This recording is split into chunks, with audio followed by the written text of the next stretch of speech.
When I think about the building across the street, I look back and think of all these different businesses that were in the building that served the community, from a grocery store to a fabric store. And there was even a Chinese restaurant in there at one time that we ate at.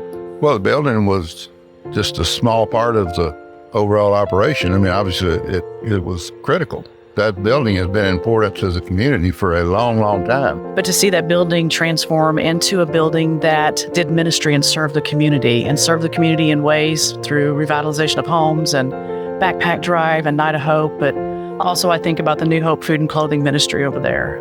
When I look across the street and I see the legacy of my mom, Betty Shepard, who was the volunteer director of the New Hope Food and Clothing Ministry for 25 years.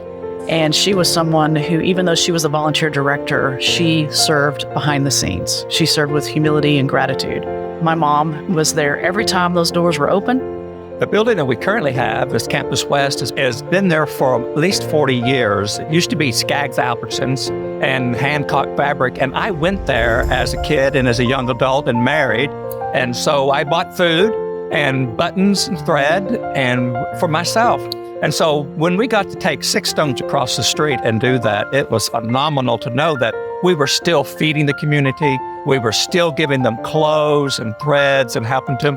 And it's been just part of the way we live. I'm so grateful for what God has done through Six Stones over the years. It's been amazing. The miracle you hear about so often is still going on. And from that start in 2009, Six Stones has just become an incredible influence in our community. But I think of the legacy and just the challenge and encouragement to continue that legacy through Six Stones and through the Food and Clothing Ministry, to carry on that in the community. That building was originally bought with the intention to have education space, Sunday school space. They never envisioned what would actually take place in it. But I think the Lord knew all along what He had in mind, and I think He used it in a great way in the last 14 years. It's been part of our life for all these years, and Six Stones has reached out to so many different people, so many different aspects of life to do the different ministries that we need to do, that God's called us to do. Now, when it came time for us as a church to be able to reset our own building and structures, the property on Campus West became a question. Now, we knew God was able to provide from the past, and we knew He was able to provide in the future. And we watched and continue to watch with amazement as how God continues to move that miracle forward.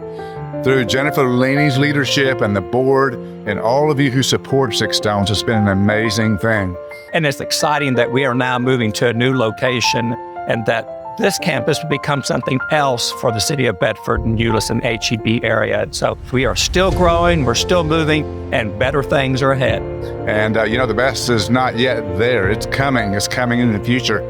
As the ground breaks, as the building is built, as a whole new realm of ministry happens for Six Stones. We're all here, we're all right now, and God is still working in the same way He did in the past.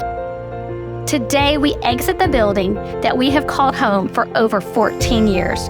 We are so incredibly grateful to Cross City Church, who's allowed us to stay here almost rent-free to be able to focus on serving our neighbors, serving the community. That gratitude also extends this past year to the city of Bedford, who's allowed us to stay here under the same amazing arrangements. What started Six Stones was the miracle, our origin story, but we have seen so many miracles since then.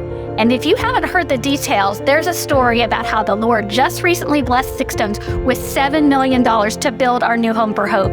And this is again, yet another miracle. It's so obvious that the Lord's hand of favor is still upon Six Stones. He's now calling us to something new, something bigger, something even deeper. We know this next year is going to be the year of transition as we build our new home for Hope and try to continue to serve the community. Even during this transition year, we are going to continue to build programs that help people out of poverty, going from rescue to recovery to restoration. In our new home for Hope, we are going to build it next to JPS on Highway 10 in Euless. We are going to have the Betty Shepard New Hope Center. It will include a client choice food pantry. It will also have a computer lab for some of these programs that help our neighbors out of poverty, going from recovery to restoration. We're so excited about what the Lord is doing. In fact, you can be part of something bigger than yourselves, even during this transition year. We know when we're all dead, we'll be in our new, big, beautiful building. And even though this building is gone, hope remains.